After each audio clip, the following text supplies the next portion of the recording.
Emma had always been good at forgetting. Not the important things. She never missed a deadline, never forgot a birthday, never left her keys behind. But somewhere along the way, she had become an expert at forgetting the small joys that used to color her world. At 32, Emma's days had settled into a predictable rhythm. Wake up at 6:30 a.m. Coffee, black. Check emails while getting dressed. Commute through gray streets to an office building that looked exactly like every other office building. Work until the sun disappeared behind the skyline. Come home to a quiet apartment where even the houseplants seemed to whisper apologies for taking up space. It wasn't a bad life, she would tell herself. It was practical. Responsible. The kind of life her parents had taught her to want. But lately, even sleep felt like work. One evening, Emma found herself taking a different route home from the subway. Not by choice, construction had blocked her usual path, forcing her down a narrow street she'd never noticed before. The buildings here were older, their brick faces softened by time and ivy. Street lamps glowed like warm honey instead of the harsh fluorescent white she was used to. That's when she saw it, a small wooden gate, almost hidden between two brownstones. Above it hung a weathered sign that read, "Moonlight Gardens open to weary hearts." Emma paused. She wasn't the type to explore mysterious gardens, especially not alone after dark. She was the type to keep walking, to get home safely, to be sensible. But something about the gentle glow emanating from beyond the gate made her tired feet stop moving. Before she could talk herself out of it, Emma pushed open the gate. The garden beyond was unlike anything she had ever seen. Pathways of smooth river stones wound between beds of flowers that seemed to shimmer with their own light. There were colors here she couldn't name, blues deeper than midnight yet bright as afternoon sky, purples that sang lullabies, yellows that tasted like laughter. But strangest of all were the plants themselves. As Emma walked deeper into the garden, she realized they weren't quite flowers or trees or any growing thing she recognized. They were familiar. Achingly, mysteriously familiar. Near the entrance grew a small tree whose leaves looked like watercolor paintings. As Emma approached, she heard a sound that made her heart skip, the gentle scratch of brush against paper. She remembered sitting by her bedroom window at age 7, painting terrible, wonderful pictures of dragons and castles while rain drummed against the glass. "I used to paint," she thought, the memory surfacing like something precious found at the bottom of a lake. Further along the path, she found a bush covered in what looked like tiny musical notes made of silver light. When the wind touched them, they chimed with the melody of a song she used to hum while doing dishes, back when washing dishes felt like a dance instead of a chore. And there, in a clearing surrounded by tall grass that swayed like it was underwater, stood a magnificent tree whose branches held not leaves, but small glowing orbs. Each orb pulsed gently, like a sleeping heartbeat. "Those are dream seeds," said a voice behind her. Emma turned to find an old man sitting on a bench she hadn't noticed before. He was small and weathered, with soil under his fingernails and eyes the color of deep forest shadow. Despite his age, he moved with the fluid grace of someone who had never forgotten how to be amazed by the world. "I'm Oliver," he said, patting the bench beside him. "I'm the keeper of this place, have been for, longer than most people remember to count." Emma sat down, though she couldn't say why. She wasn't usually comfortable with strangers, but Oliver felt less like a stranger and more like someone she had known once, in a dream perhaps. "Dream seeds?" she asked, looking up at the glowing orbs in the tree above them. "Every dream that gets forgotten doesn't really disappear," Oliver explained, his voice warm as honey tea. They come here to wait, sometimes for years, sometimes for decades. They're very patient, dreams are. Emma watched the orbs pulse and sway. Whose dreams are they? Oh, people like you. Oliver said gently. People who got so busy growing up that they forgot to keep growing toward joy. People who learned to be practical but forgot to be possible. One of the orbs drifted down from the tree, floating just in front of Emma's face. Inside it, she could see swirling colors and shapes that made her chest tight with longing. What's in it? She whispered. Look closer. Oliver suggested. Emma leaned forward, and suddenly she was 8 years old again, standing in her grandmother's kitchen. Flour dusted every surface like fresh snow, and the air smelled of vanilla and butter and love. Her grandmother's hands, soft and sure, guided her small fingers as they shaped cookie dough into stars and hearts and wonky Christmas trees. I used to love baking. Emma remembered. I wanted to open a little bakery with yellow curtains and mismatched chairs. The vision faded, but the warmth remained in her chest. I gave that up. It wasn't practical. Bakeries fail. I needed something stable. Oliver nodded without judgment. Dreams are rarely practical. He agreed. That's what makes them dreams instead of plans. They sat in comfortable silence while dream seeds drifted around them like fireflies. Emma watched other orbs in the tree, some glowing bright, others dim to barely a whisper of light. Do they ever die? She asked. The forgotten dreams? They fade. Oliver admitted. If ignored long enough, they fade to nothing. But they don't go easily. Dreams are stubborn things.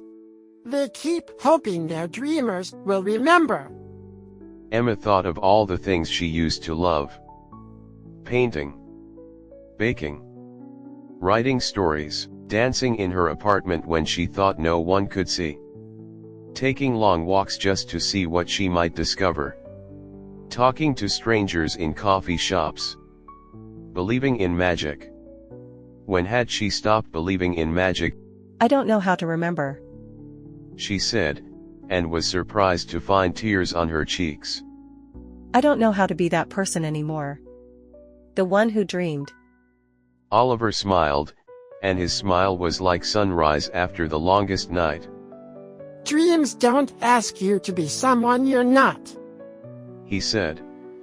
They ask you to remember who you are. He stood and gestured toward the garden paths. Would you like to walk with me? There's something I'd like to show you. They walked deeper into the garden, past beds of impossible flowers and trees that hummed lullabies. Emma found herself telling Oliver things she had never told anyone. About the job that paid well but felt like wearing clothes that didn't fit, about the apartment that was neat and empty and echoing, about the way she had learned to make herself smaller and smaller until she wasn't sure there was anything left. I'm successful, she said, trying to convince herself as much as him. I have a good salary, health insurance, a 401k. I'm responsible. Yes. Oliver agreed. And are you happy? The question hung in the air between them like one of the glowing dream seeds, impossible to ignore. I don't remember what happy feels like, Emma admitted. They had arrived at another clearing, this one dominated by a small greenhouse made of what looked like crystallized moonlight. Through its transparent walls, Emma could see shelves lined with small pots, each one containing a single tiny green shoot.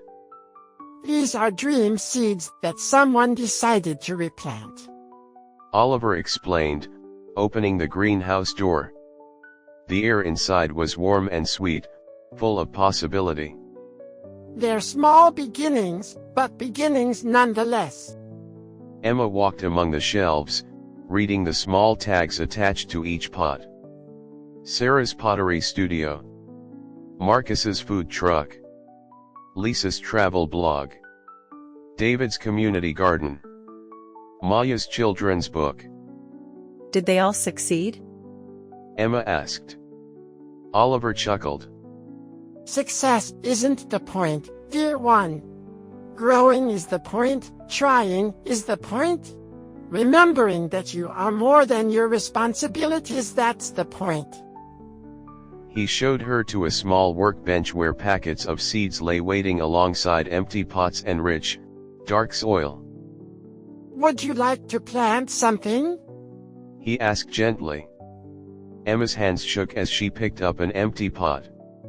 It felt heavier than it should have, weighted with possibility and terror in equal measure.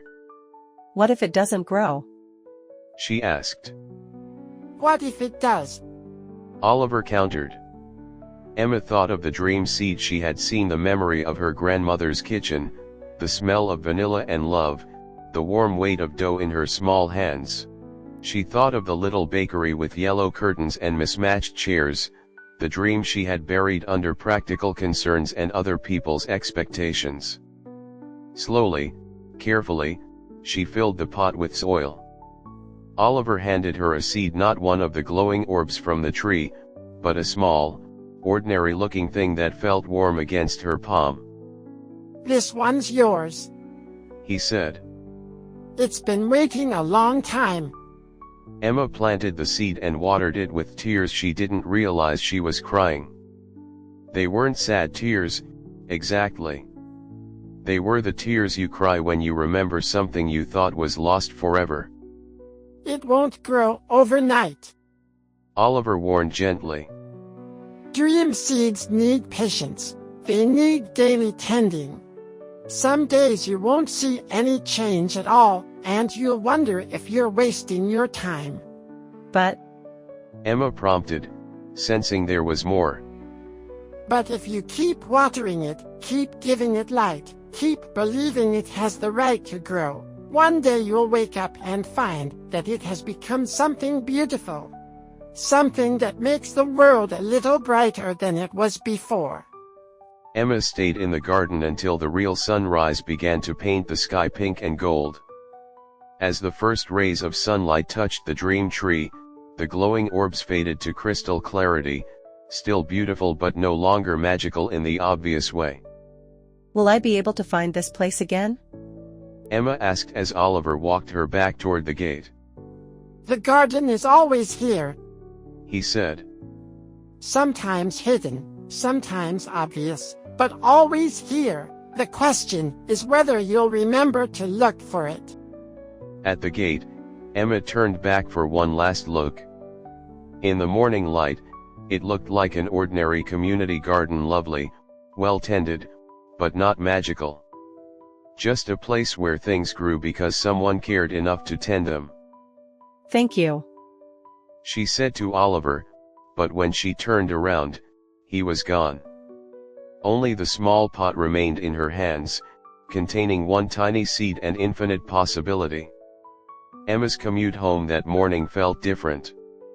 The subway car wasn't any less crowded, the fluorescent lights weren't any less harsh, but something inside her had shifted.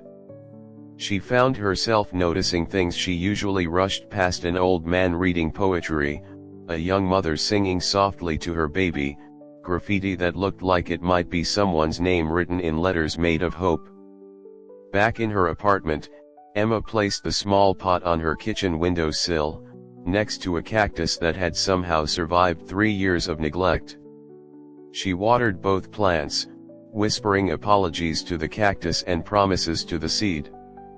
Then she did something she hadn't done in years: she called in sick to work. Not because she was ill, but because she remembered that sometimes the most important work happens outside of office buildings. She spent the day walking through her neighborhood, really seeing it for the first time. She bought supplies at an art store that smelled like possibility. She baked cookies from her grandmother's recipe, filling her apartment with the scent of vanilla and love. They were terrible cookies. She had forgotten how finicky baking could be, but they were hers. The seed didn't sprout for 3 weeks. Emma watered it every morning, talking to it the way she remembered her grandmother talking to her garden. She told it about her days, her fears, her slowly awakening hopes. She told it about the job she was beginning to hate less because she was no longer trying to disappear into it. She told it about the painting class she had signed up for, the one that met in a community center on Thursday evenings. She told it about the small notebook she had started carrying, the one where she wrote down ideas for a bakery that might never exist but felt good to dream about anyway. And one morning, as sunlight slanted through her kitchen window, Emma saw it, a tiny green shoot, no bigger than her pinky nail, reaching toward the light. She cried, then happy tears this time, uncomplicated by anything except joy. 6 months later, Emma's apartment was transformed. Her paintings covered the walls. Plants thrived in every window. The smell of baking drifted from the kitchen most evenings, not because she was starting a bakery, not yet, but because she had remembered that some things were worth doing just for the love of doing them. The dream seed had grown into a small but sturdy plant with leaves that caught light like stained glass. It hadn't grown into a bakery or a painting or any specific dream. It had grown into something more valuable, the remembrance that dreaming itself was worthwhile. Emma still worked at the same job, still paid her bills on time, still lived a responsible life. But now her life had room for other things too, for evening painting classes and weekend walks, for conversations with neighbors and experiments in her kitchen, for the wild possibility that life could be both practical and magical. One evening, exactly a year after she had first found the garden, Emma was walking home from her painting class when she noticed a young man standing lost on a street corner. He looked tired in a way that had nothing to do with the lateness of the hour and everything to do with the weight of dreams deferred. "Excuse me," Emma said gently. "are you looking for something?" The man looked up, and Emma saw in his eyes the same emptiness that had lived in her own for so long. "I'm not sure," he said honestly. "I was just walking. I guess I got turned around." Emma smiled, remembering Oliver's kind eyes and patient voice. She looked around and noticed, half hidden between 2 buildings, a small wooden gate. Above it hung a weathered sign that read, "Moonlight Gardens, open to weary hearts." "Actually," Emma said, "I think I know exactly where you need to be." and as she led the young man toward the gate, she could swear she heard the distant sound of Oliver's laughter carried on the evening breeze, warm as honey tea and full of infinite, patient love. We are taught that losing our dreams is part of growing up, but true maturity is nurturing our dreams alongside our real-life responsibilities. Forgotten dreams do not disappear, they wait, ready to be replanted and grown at any time. Even the smallest beginning, when cared for daily, can grow into something beautiful.